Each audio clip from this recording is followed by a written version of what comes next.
Um, this is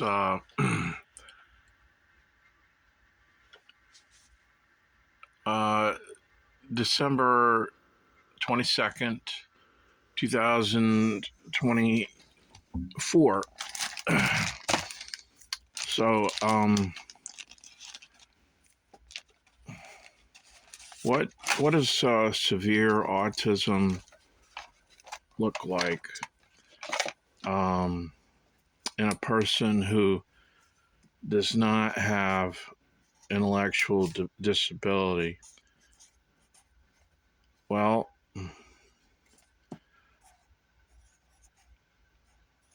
it would look like this. Sorry. Severe autism would look like this. Wanting to go back the way that I came as a little child, wanting to reverse my paths. As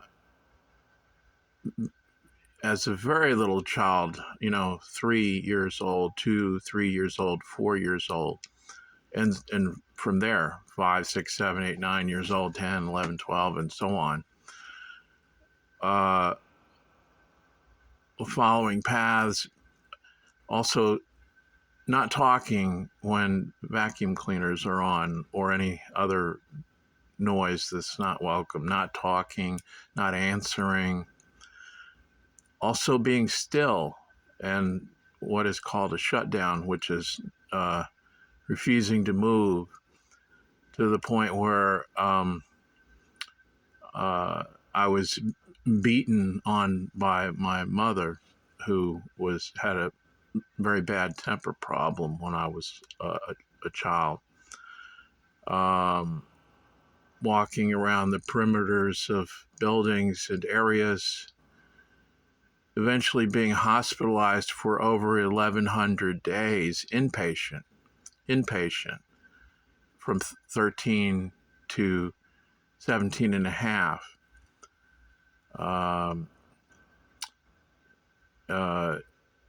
Being in restraints during and given forced drugs and misdiagnosed with childhood schizophrenia, which is what they used to, figure many people with autism had. Was they used to call it childhood schizophrenia. It's in the history of autism. And also a consequence, also besides being misdiagnosed, was also having dozens of my grades falsified, as far as fallout of having autism and not being prepared to go to college, or prepared, with a lot of just basic things like math, still being fourth grade level, being mistested, socially promoted after over 1,100 days inpatient. That's what really happens, and it really goes on with someone who has severe autism,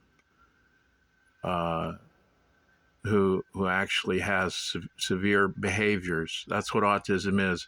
You can talk about autism, you can make 100 videos about autism, but autism isn't what you say, it's what you did and do and think that has to do with fears, boundaries, trespasses, self-protection. That's what autism is, and what you do along those lines.